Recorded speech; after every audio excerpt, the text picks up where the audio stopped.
Criterios citológicos de malignidad. Como base fundamental para una correcta interpretación, la muestra debe ser representativa, con células intactas, bien distribuidas y principalmente bien teñidas.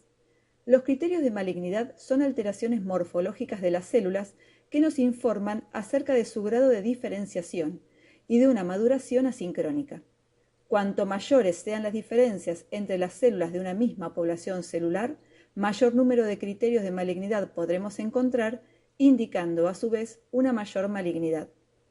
Para la evaluación de malignidad nos basaremos en la falta de diferenciación celular, en la atipia celular y en cualquier cambio, principalmente a nivel del núcleo, que nos permita realizar un diagnóstico citológico de malignidad. Se considera que una muestra que presenta 3 o más criterios de malignidad es compatible con un diagnóstico de malignidad.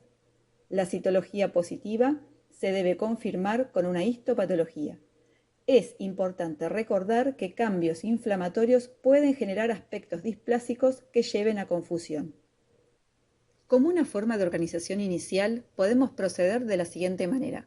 Primero, realizar una evaluación general del frotis para identificar hipercelularidad, es decir, aumento patológico del número de células, pleomorfismo, es decir, variabilidad en el tamaño, forma y tinción de las células o sus núcleos, anisocitosis, aumento de tamaño celular, y en el caso de los glóbulos rojos, macrocitosis, también denominada megalocitosis, es decir, aumento del tamaño de los glóbulos rojos. Como segundo punto debemos realizar la evaluación de alteraciones nucleares, es decir, si hay macrocariosis, núcleo aumentado de tamaño, aumento del ratio núcleo-citoplasma, anisocariosis, núcleos de diferentes tamaños, multinucleación, aumento del número de mitosis anormales, cromatina granular, amoldamiento nuclear, macronucleolos, nucleolos angulares o anisonucleolosis.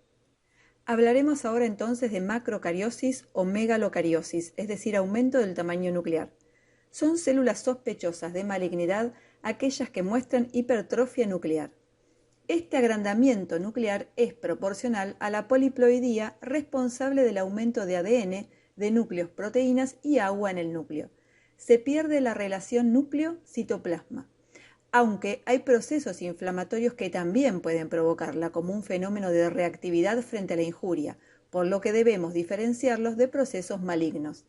Las células que presentan un núcleo mayor a 20 micras de diámetro sugieren malignidad. Hablemos de la pérdida de la relación núcleo-citoplasma. La relación del volumen nuclear con el volumen citoplasmático permanece dentro de límites constantes en las células normales. Un aumento del componente nuclear en esta proporción es uno de los rasgos más distintivos de malignidad.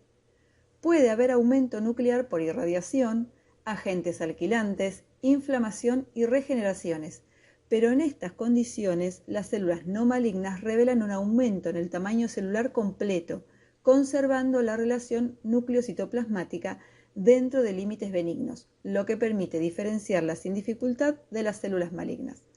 El ratio núcleo-citoplasma se clasifica habitualmente como alto cuando el núcleo ocupa la mayoría del área celular, igual o intermedio cuando el núcleo y el citoplasma ocupan aproximadamente la misma parte del área celular, y bajo cuando el citoplasma ocupa la mayoría del área celular. Según el tejido, las células no linfoides normales tienen una relación núcleo-citoplasma de 1 en 3 o 1 en 8. Un incremento de esa relación a 1 en 2 o a 1 en 1 sugiere malignidad.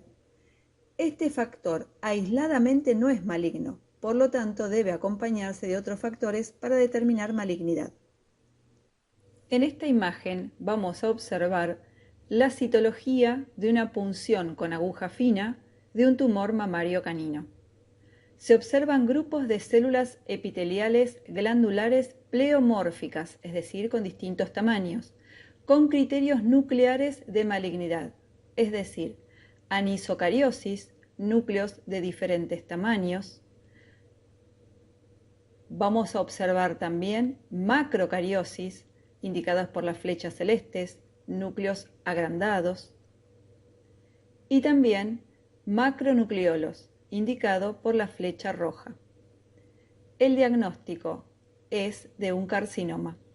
En esta imagen se pueden observar células que presentan una gran anisocitosis, es decir, células de diferentes tamaños, y anisocariosis, células con núcleos de diferentes tamaños. Estos núcleos además presentan macrocariosis, alta relación núcleo-citoplasma. Vamos a poder observar que sus núcleos son mayores a 20 micras. Se trata de una punción por aguja fina que determinó un diagnóstico de carcinoma de células transicionales.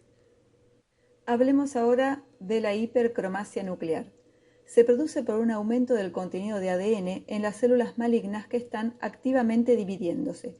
Por tanto, es una concentración anormal de ADN acompañada de una distribución anormal, irregular, de la cromatina. Existen también inflamaciones reactivas que presentan hipercromasia.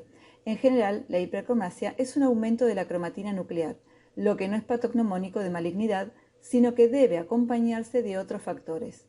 Por ejemplo, la pérdida de agua provoca el arrugamiento del núcleo, volviéndolo oscuro. Esto es normal y constituye una falsa hipercromasia. En la imagen podemos observar pleomorfismo nuclear e hipercromasia.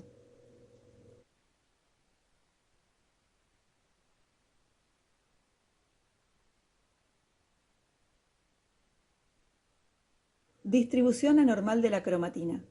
Es la presencia de grumos gruesos de cromatina que se distribuyen anormalmente formando gránulos groseros o hebras gruesas.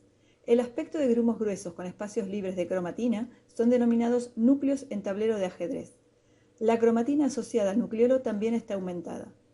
Normalmente la membrana nuclear no es observable, pero se puede adherir la cromatina a la membrana nuclear engrosándola de modo irregular, lo cual solo se presenta en cuadros de malignidad. En inflamación puede haber grumos gruesos, pero suelen ser parejos y normales, al contrario de lo que ocurre en neoplasia, donde la aparición de estos grumos gruesos es de tipo irregular. En este frotis se puede observar el engrosamiento de la cromatina y mitosis, indicadores de malignidad celular. Podemos observar los núcleos en tablero de ajedrez. Irregularidad de la membrana nuclear. Se manifiesta con un aumento del grosor de la membrana con un perfil irregular. Se pueden observar invaginaciones irregulares o escotaduras del ribete nuclear. Este signo de malignidad se debe a mitosis anormales. Se presenta una disgregación y unas formas dentadas características. En esta imagen observamos una punción por aspiración con aguja fina de un linfonódulo. Se pueden observar invaginaciones irregulares o escotaduras del ribete nuclear, indicadas por las flechas amarillas. Aumento del tamaño y número de nucleolos. En general, el aumento del número de nucleolos, aumento de tamaño y la forma irregular va a determinar una característica de malignidad celular. Los nucleolos pueden presentarse en lesiones benignas y malignas. No es un criterio general. Un ejemplo de esta característica son las células reparativas. En esta imagen observamos un aspirado de médula ósea de un canino con mieloma múltiple. Vamos a observar agregados de células plasmáticas con numerosos criterios de malignidad: multinucleación, tri y tetranucleación, múltiples nucleolos en los núcleos, imágenes en tablero de ajedrez y vacuolización citoplasmática. Bi o multinucleaciones. La multinucleación y pronunciadas escotaduras o arrugamiento de los núcleos son el resultado de mitosis anormales. La multinucleación también aparece en células normales, como por ejemplo en las células transicionales del urotelio y en las células cilíndricas de los bronquios. El diagnóstico diferencial entre multinucleación de células benignas y malignas debe basarse en la pérdida de la relación núcleo-citoplasma a favor del núcleo, en el aumento del material cromatínico, hipercromasia, y en la irregularidad de su distribución, que son características distintivas de malignidad. La multinucleación, así como todos los caracteres de malignidad, deben ir acompañados de otros para sugerir malignidad. Anisocariosis. Son los cambios de la forma nuclear y se observan más en lesiones de alto grado e invasoras. es un criterio muy valioso para indicar malignidad, puesto que en neoplasia frecuentemente existe una disimilitud entre los núcleos, al contrario de lo que ocurre en patología benigna en donde los núcleos son parejos. Hablemos de anisocitosis. Este término refiere a los distintos tamaños y formas celulares muy marcada en lesiones invasoras por diferenciación anómala del citoplasma. Ejemplo de ello son las células queratinizadas de un cáncer de tipo epidermoide. En un epitelio maligno, la exfoliación es muy grande. Las células están apretadas y cambian de forma. Ejemplo de ello lo constituyen las fiber cells y tadpole cells, células fibrilares y en renacuajo.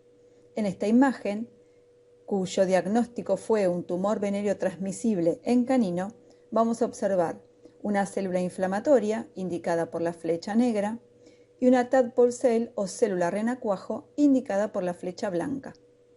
En esta imagen de un tumor venéreo transmisible canino observaremos anisocitosis, anisocariosis, las flechas negras indican alta relación núcleo-citoplasma, las flechas verdes indican las células en forma de renacuajo y la flecha blanca, células inflamatorias. Células agrupadas con pleomorfismo y anisocariosis. Cuando las células en los extendidos forman estas placas, se puede observar notables variaciones en la forma y tamaño de los núcleos, siendo este uno de los rasgos más importantes en la definición de malignidad celular. Este rasgo se presenta tanto en lesiones de alto grado como en lesiones invasoras, y aquí las células están dispuestas de un modo irregular.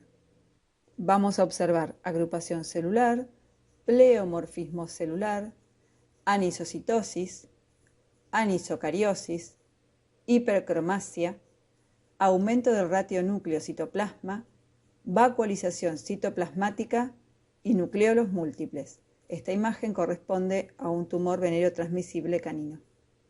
Inclusión de células y células apareadas. La inclusión de células, o también llamado canibalismo, es un estado en donde la célula cancerosa es incluida en el citoplasma de otra célula maligna. Se ha explicado como fagocitosis de células malignas. En esta imagen vamos a poder apreciar las células apareadas, que son dos células diferentes adheridas en un punto de la membrana celular. Se considera que son producto de una mitosis incompleta. Criterios indirectos de malignidad. Mencionaremos dos conceptos. En primer lugar, la pérdida de la cohesión celular. Esto ocurre especialmente en células cancerosas donde hay gran descamación, como consecuencia de la pérdida de desmosomas. Por otra parte, los fondos ricos en fibrina. Esto surge por sangramientos antiguos propios de lesiones invasoras.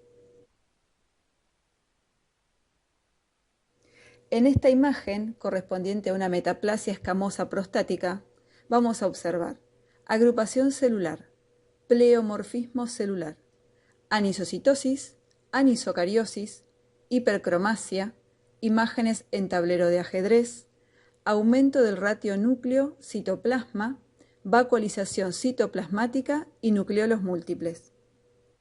Finalmente, el concepto de diátesis tumoral, propio de las lesiones invasoras, consiste en poder observar un fondo rico en fibrina, células con imagen fantasma, hemosiderina, necrosis, infiltrado inflamatorio, glóbulos rojos, etc. Las lesiones intraepiteliales generalmente presentan fondo limpio en los frotis. Las flechas negras muestran las células fantasmas.